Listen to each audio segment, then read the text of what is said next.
Friends, मैं संदीप श्रीवास्तव आपका फिर से एक बार हार्दिक स्वागत करता हूं अथर एजुकेशन के यूट्यूब चैनल पे। फ्रेंड्स, आज हमारा टॉपिक है adjustment in final account. Friends, आपको पता होगा कि एडजस्टमेंट का नाम जब आपके पास साथ आता है या आपको दिखाई देता है तो आपको टेंशन हो जाता है। टेंशन मतलब क्या है कि आप बोलते हो कि अरे यार ये कहाँ से आ गया, क्योंकि सबसे ज़्यादा जो कॉम्प्लिकेटेड टॉपिक है फ्रेंड लगता है स्टूडेंट्स को, वह होता है एडजस्टमेंट।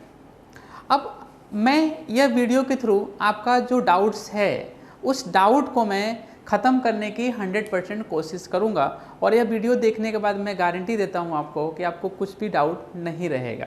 तो फ्रेंड्स, स्टार्ट करते हैं।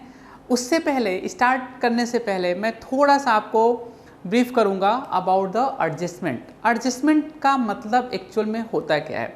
तो फ्रेंड्स, एडजस्टमेंट का मतलब होता है, सिंपल मतलब होता है कि एक ऐसी एंट्री जो ट्रायल बैलेंस में रिफ्लेक्ट नहीं हुई है, और जब ट्रायल बैलेंस में रिफ्लेक्ट नहीं हुई है तो हम उसको छोड़ नहीं सकते। हम ऐसा नहीं बोल सकते हैं कि भाई आप एंट्री भाई आप रहने दो, हम आपको कंसीडर नहीं करेंगे, ऐसा कर ही नहीं सकते हैं। हमें उसको कहाँ शो करना होता है, हमें जो भी हमारे फाइनेंशियल स्टेटमेंट है हमें उनको शो करना पड़ता है।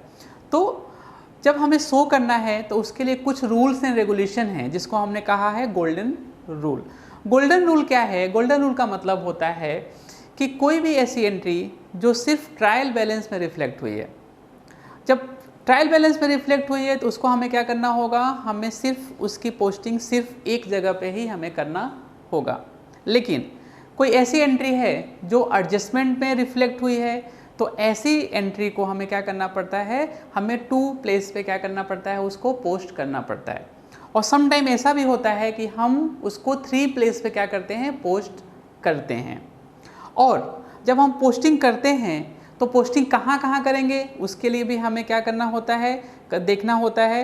तो उसका इफ़ेक्ट कहाँ जाएगा, तो इफ़ेक्ट के लिए हमने उसका इफ़ेक्ट 3 टाइप से हमने क्या किया है, सेट किया है। 3 उसकी पॉसिबिलिटी हमने ये रखी है कि वो 3 वे में 3 फाइनेंशियल स्टेटमेंट में जाएंगे। तो सबसे पहले उसका एंट्री का रिफ्लेक्शन होता है, या तो वह ट्रेडिंग अकाउंट में हो, या प्रॉफिट एंड लॉस अकाउंट में हो, या प्रॉफिट एंड लॉस अकाउंट में हो और बैलेंस शीट में हो, या थर्ड केसेस ऐसा होता है कि ट्रेडिंग अकाउंट में हो और प्रॉफिट एंड लॉस अकाउंट में उसकी एंट्री हमें रिफ्लेक्ट करानी पड़े। कुछ एग्जाम्पल के थ्रू हम समझेंगे कि अगर एडजस्टमेंट होता है तो उस एडजस्टमेंट का ट्रीटमेंट कहाँ पे हम करेंगे, कि हम ट्रायल बैलेंस के बाद जो बाहर का एडजस्टमेंट जिसको हम कहते हैं उसका ट्रीटमेंट किस तरीके से होगा, वो ट्रेडिंग अकाउंट में होगा, प्रॉफिट एंड लॉस अकाउंट में होगा कि बैलेंस शीट में होगा, हम इसको देखते हैं।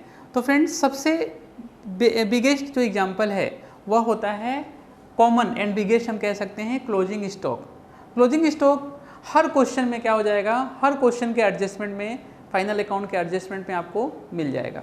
तो क्लोजिंग स्टॉक जब आपके साथ आएगा तो आपको बस एक ही चीज़ ध्यान रखना है कि जो क्लोजिंग स्टॉक है उसका एंट्री कहाँ पे आता है, ट्रेडिंग अकाउंट में आता है। आपको पता है क्लोजिंग स्टॉक है उसकी एंट्री कहाँ पे आती है, ट्रेडिंग अकाउंट में आती है। और जब ट्रेडिंग अकाउंट में आता है तो वो कहाँ पे आएगा, तो ट्रेडिंग अकाउंट के वो कहाँ पे आता है, क्रेडिट साइड आता है। ट्रेडिंग अकाउंट के क्रेडिट साइड में उस एडजस्टमेंट का हम ट्रीटमेंट करते हैं।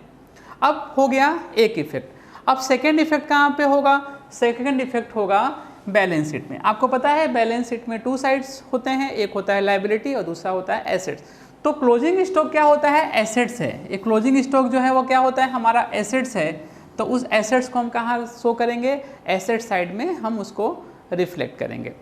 एग्जाम्पल नंबर 2 देखते हैं, और एग्जाम्पल नंबर 2 है आपका आउटस्टैंडिंग एक्सपेंस। फ्रेंड, एक्सपेंस आपको पता है एक्सपेंस क्या होता है, लेकिन आउटस्टैंडिंग अगर लग गया तो आउटस्टैंडिंग का मतलब क्या होता है, आउटस्टैंडिंग का मतलब होता है कि ऐसा एक्सपेंस जो पे करना था लेकिन हमने पे नहीं किया, हमें पे करना था लेकिन हमने पे नहीं किया है। तो ऐसा एक्सपेंस ट्रायल बैलेंस बनाने के बाद अगर आया है, मींस एडजस्टमेंट में आया है, तो उसके भी क्या होंगे, 2 इफेक्ट होंगे। 100% है कि उसके 2 इफेक्ट होंगे। एक्सपेंस क्या होते हैं आपको पता है, सैलरी है, वेजेस है, कमीशन है, इंटरेस्ट है, इन सभी को हम क्या कंसिडर करते हैं, एक्सपेंस। तो अगर एक्सपेंस बाकी है, आउटस्टैंडिंग है, तो उसका भी ट्रीटमेंट क्या होगा, 2 होगा। और अगर आउटस्टैंडिंग एक्सपेंस है तो या तो वह ट्रायल बैलेंस ट्रेडिंग अकाउंट में आएगा, या तो प्रॉफिट एंड लॉस अकाउंट में आएगा, या तो ट्रेडिंग या तो प्रॉफिट एंड लॉस में। फॉर एग्जांपल मैं बात करूंगा कि अगर वेजेस है, अगर वेजेस आउटस्टैंडिंग है तो वेजेस कहाँ रिफ्लेक्ट करते हैं हम नॉर्मली, वेजेस को हम रिफ्लेक्ट करते हैं ट्रेडिंग अकाउंट के डेबिट साइड। लेकिन अगर सैलरी है तो सैलरी को हम कहाँ रिफ्लेक्ट करते हैं, प्रॉफिट एंड लॉस के डेबिट साइड। तो अगर वेजेस का आउटस्टैंडिंग है तो हम क्या करेंगे, उसको ट्रेडिंग अकाउंट में शो करेंगे, और अगर सैलरी का आउटस्टैंडिंग है तो उसको हम कहाँ लिखेंगे, प्रॉफिट एंड लॉस अकाउंट में करेंगे।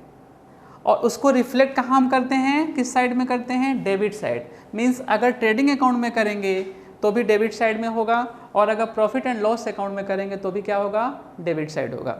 अब ऑलरेडी अगर वेजेस और सैलरी है तो उसमें क्या करेंगे, ऑलरेडी अगर वेजेस और सैलरी एग्जिस्ट करता है तो उसमें क्या करना पड़ेगा, हमें उस जो आउटस्टैंडिंग एक्सपेंस है उसको क्या करना पड़ेगा, उस हेड में ऐड करना पड़ेगा। मीन्स सैलरी है, सैलरी के साथ क्या करना पड़ेगा, सैलरी प्लस लिखना पड़ेगा आउटस्टैंडिंग, मीन्स ऐड कर देंगे। वेजेस है तो उसके साथ क्या करेंगे, वेजेस हम क्या करेंगे, उसको प्लस करके आउटर कॉलम में रिफ्लेक्ट करेंगे। सेकेंड इफेक्ट की अगर बात करेंगे तो जो सेकेंड इफेक्ट है उसका क्या होगा, वह बैलेंस शीट में जाएगा। बैलेंस शीट के किस साइड जाएगा, वह लाइबिलिटी साइड में जाएगा। बैलेंस शीट के किस साइड में जाएगा, लाइबिलिटी साइड में जाएगा। फ्रेंड लाइबिलिटी साइड में क्यों जाएगा, उसका भी मैं क्लेरिफिकेशन आपको दे दूं। अगर एक्सपेंस चुकाना था आपको और आपने क्या किया, पे नहीं किया, तो आपके फॉर्म की लाइबिलिटी है कि वह क्या करें, उसको चुकाएं, उसको पे करें। कोई एम्प्लॉई है, अगर आपने एम्प्लॉई को सैलरी नहीं दिया है तो this is your moral responsibility to pay salary to your employee. आपको आपके एम्प्लॉई की सैलरी देना है, वह क्या है, आपकी लाइबिलिटी है। इसीलिए हम क्या करते हैं, उसको बैलेंस शीट के लाइबिलिटी में क्या करते हैं, उसको रिफ्लेक्ट करते हैं। उसके बाद हम देखेंगे, हमने देखा आउटस्टैंडिंग एक्सपेंस। अब इसका अपोजिट हम देखते हैं। आउटस्टैंडिंग का अपोजिट क्या होगा, इनकम रिसीवेबल।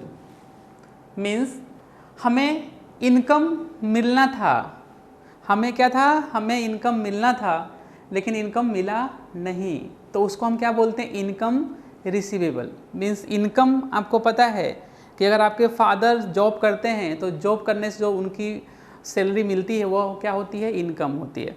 अगर आप बिजनेस कर रहे हो तो बिजनेस का जो इनकम है, प्रॉफिट है, यानी सेल ऑपरेशन से जो इनकम आपके बिजनेस में आ रहा है तो वह क्या है, आपका इनकम है। तो जब इनकम मिलना था लेकिन वह इनकम मिला नहीं तो उसको हम क्या बोलते हैं, उसको बोलते हैं एक्रूड। एक्रूड और इनकम रिसीवेबल। फ्रेंड आपको दोनों वर्ड में थोड़ा सा कन्फ्यूजन होगा, लेकिन आप ध्यान रखिए दोनों वर्ड क्या है, सिमिलर। एक्रूड कहिए और या इनकम रिसीवेबल कहिए, दोनों क्या होंगे, सेम होंगे। तो अब कोई इनकम अगर रिसीवेबल है यानी मिलना था नहीं मिला, तो सेम ट्रीटमेंट क्या होगा, या तो उसको हम ट्रेडिंग अकाउंट में लिखेंगे या तो प्रॉफिट एंड लॉस अकाउंट में लिखेंगे। अब कहाँ लिखेंगे, हमेशा इनकम क्या होता है, क्रेडिट साइड लिखा जाता है। इनकम कहाँ लिखा जाता है, क्रेडिट साइड लिखा जाता है। अब क्रेडिट में क्या करेंगे, क्रेडिट साइड तो हमने लिखा, हमें पता है क्रेडिट साइड में हमें लिखना होता है, लेकिन करें क्या, तो हमें क्या करना होता है, ऐड करना होता है। क्या करना होता है फ्रेंड, ऐड करना होता है। ऐड टू कंसर्न इनकम, उस इनकम में हम क्या करेंगे, उसको प्लस कर देंगे। उसके बाद अगेन उसका दूसरा इफेक्ट कहाँ पे आएगा, बैलेंस शीट में आएगा। अब बैलेंस शीट में किधर लिखें, बैलेंस शीट के दो साइड, एक लायबिलिटी और दूसरा एसेट। तो फ्रेंड इनकम मिलना था नहीं मिला, फ्यूचर में मिलेगा ना, तो वह इसलिए क्या होगा, वह आपका एसेट्स है। आपके लिए क्या होगा, एसेट्स होगा। आपके फॉर्म के लिए क्या होगा, एसेट्स है। इसीलिए हम क्या करते हैं, उसको एसेट साइड में रिप्रेजेंट करते हैं, उसको रिफ्लेक्ट करवाते हैं। उसके बाद है प्रीपेड एंड एडवांस एक्सपेंस। कोई ऐसा एक्सपेंस है जो पहले से मिल गया, कोई अच्छा था उसने पहले से एक्सपेंस दे दिया कि लो भाई हम आपको पहले से ही पे कर देते हैं, टेंशन ही नहीं। जब ऐसी स्थिति आती है तो उसका ट्रीटमेंट हम क्या करेंगे, देखिए एडवांस इनकम, जैसे कि मैं एग्जांपल दूं कि कोई इंश्योरेंस प्रीमियम था जिसको हमने क्या किया, ऑलरेडी पे कर दिया कि टेंशन ख़त्म, 2-3 साल 4 साल का हम एक बार भर देते हैं ताकि हर साल भरने का टेंशन ही नहीं रहेगा। तो इंश्योरेंस प्रीमियम क्या है, टैक्स है। इंश्योरेंस प्रीमियम क्या है, वो एक्सपेंस है। तो उस एक्सपेंस को आपने एडवांस में भर दिया, तो उसका ट्रीटमेंट क्या होगा, उसके भी दो इफेक्ट आएंगे, या तो उसको हम ट्रेडिंग अकाउंट में लिखेंगे या तो हम प्रॉफिट एंड लॉस अकाउंट में लिखेंगे। दो में से किसी एक में अपने को लिखना पड़ेगा। अब जब लिखेंगे तो किस साइड लिखें, तो उसको क्या करना पड़ेगा, आपको डेबिट साइड में लिखना पड़ेगा। और डेबिट साइड में जब हम लिखेंगे तो उसको क्या करेंगे, डिडक्ट करेंगे। यानी जितना आपने एक्सपेंस पे किया और जितना एक्सपेंस आपने एडवांस में पे किया उसको क्या करना पड़ेगा, आपको माइनस करना पड़ेगा। और माइनस करके क्या करना पड़ेगा, उस एक्सपेंस से हम क्या करेंगे, डिडक्ट करेंगे। दूसरा, इसका दूसरा इफेक्ट आएगा बैलेंस शीट में। बैलेंस शीट के किस साइड हम लिखेंगे इसको, एसेट्स है, क्योंकि हमने ऑलरेडी पे किया है, उसको हम क्या कंसिडर करते हैं, हम उसको कंसिडर करते हैं एसेट्स। थोड़ा ट्रिक्स देखते हैं, आपको टेंशन नहीं होगा कि कौन सी एंट्री को कहाँ लिखेंगे। ये थोड़ा सा कॉम्प्लिकेटेड ज़रूर होता है, लेकिन थोड़ा सा अगर आप ट्रिक्स के काम करेंगे तो आपको लाइफ टाइम, मेरी गारंटी है कि आपको ये लर्न रहेगा ट्रिक्स, आप कभी भी भूलेंगे नहीं। तो फ्रेंड्स, आपके 3 स्टेटमेंट हैं। आपको जो स्टेटमेंट होते हैं जिसमें आपको एडजस्टमेंट की एंट्री देनी होती है वो 3 होते हैं। सबसे पहले होता है ट्रेडिंग अकाउंट। ट्रेडिंग अकाउंट में कितने होते हैं, ट्रेडिंग अकाउंट में 2 साइड्स, इधर होता है पर्टिकुलर अमाउंट, यहाँ पे P मतलब पर्टिकुलर, A मतलब अमाउंट, P मतलब पर्टिकुलर और A मतलब अमाउंट। इधर होता है डेबिट साइड और इधर होता है क्रेडिट साइड। सिमिलरली क्या होता है आपका profit and loss account. Same profit and loss account में भी क्या होता है, पर्टिकुलर अमाउंट, इधर डेबिट और इधर क्या होता है, क्रेडिट। और फाइनली क्या होता है आपका बैलेंस शीट। बैलेंस शीट के 2 साइड, लायबिलिटी एंड एसेट्स। ये लायबिलिटी है और ये क्या है, एसेट्स है। अब जो एडजस्टमेंट आएगा उसका इफेक्ट कैसे देंगे उसको मैं बताता हूँ, ध्यान से आप देखिए, आपको जल्दी समझ में आएगा। फ्रेंड, आपने देखा सबसे पहले क्लोजिंग स्टॉक। जब क्लोजिंग स्टॉक देखा तो मैंने जो कंसेप्ट आपको बताया था उस कंसेप्ट के अकॉर्डिंग उस क्लोजिंग अकाउंट का 2 इफेक्ट होगा। एक इफेक्ट होगा ट्रेडिंग अकाउंट के क्रेडिट साइड। एक कौन सा साइड है, क्रेडिट साइड। तो आपको क्या करना पड़ेगा, क्लोजिंग स्टॉक यहाँ पे लिखना पड़ेगा, क्लोजिंग स्टॉक, इसको आपको यहाँ पे क्लोजिंग स्टॉक लिखना पड़ेगा। और फ्रेंड, ये तो हो गया पहला इफेक्ट। दूसरा इफेक्ट क्या होगा इसका, अगर एक क्लोजिंग स्टॉक यहाँ पे आपने लिखा है तो डायरेक्टली क्या होता है, यहाँ से उठ के क्या होता है, यह बैलेंस शीट के साइड, बैलेंस शीट के एसेट साइड में उसकी एंट्री हम करते हैं। यानी शॉर्ट मेथड है कि अगर ट्रेडिंग अकाउंट के क्रेडिट साइड कोई चीज़ है तो उसका दूसरा इफेक्ट क्या होगा, उसके सामने आएगा। उसके सामने मतलब बैलेंस शीट के एसेट साइड में आएगा। यह आपको ट्रिक्स सीखना है। क्रेडिट साइड में तो उसका दूसरा इफेक्ट कहाँ पे आएगा, बैलेंस शीट के एसेट साइड, मीन्स सीधा आएगा। अब देखते हैं आउटस्टैंडिंग एक्सपेंस। आउटस्टैंडिंग एक्सपेंस का ट्रीटमेंट कैसे करेंगे। फ्रेंड, मैंने बताया था आउटस्टैंडिंग एक्सपेंस क्या होता है, या तो ट्रेडिंग में आता है उसको हम प्लस करते हैं ट्रेडिंग अकाउंट के डेबिट साइड में, या तो आता है प्रॉफिट एंड लॉस के डेबिट साइड में। अब अगेन क्वेश्चन कि बैलेंस शीट में किधर लिखें, लायबिलिटी में लिखें कि एसेट्स में लिखें। तो मैं आपका डाउट क्लियर कर दूँ, इसको लिखेंगे हम लायबिलिटी साइड में। क्यों, क्योंकि प्लस का डायरेक्शन क्या होता है, सीधा होता है। मीन्स अगर कोई भी चीज़ आपने यहाँ पे लिखी है डेबिट साइड में तो उसको बैलेंस शीट में कहाँ पे लिखेंगे, सीधे लायबिलिटी साइड में लिखेंगे। मीन्स प्लस क्या होता है, सीधे प्लस की साइड, मतलब लायबिलिटी साइड में था। मीन्स सीधा प्लस क्या होगा, सीधा आएगा। अगर यहाँ पे आपने कोई प्लस किया है, जैसे सपोज दैट वेजेस है, तो वेजेस मान लो कि सपोज दैट 100 रुपीज़ है और 100 रुपीज़ आउटस्टैंडिंग है। तो कितना आउटस्टैंडिंग है, 100 रुपीज़। तो आपके माइंड में आएगा कि 100 रुपीज़ को कहाँ लिखें, तो उसको कहाँ लिखना पड़ेगा, लायबिलिटी साइड में। आपको सीधे यहाँ से लेके यहाँ पे आपको ला देना होगा। यह है आपका ट्रिक्स। उसके बाद हम बात करेंगे इनकम रिसीवेबल। इनकम रिसीवेबल का मतलब होता है फ्रेंड कि ऐसी इनकम जो आपको मिली नहीं, मिलने वाली है। तो आप उसका क्या करेंगे, तो आपको पता है कि जो भी इनकम होती है वह इनकम कहाँ लिखा जाता है, ट्रेडिंग अकाउंट के क्रेडिट साइड लिखा जाता है, या प्रॉफिट एंड लॉस के क्या होता है, क्रेडिट साइड लिखा जाता है। अब यहाँ पे हम क्या करेंगे, एक्रूड इनकम है तो हम उस इनकम में क्या करते हैं, प्लस करते हैं।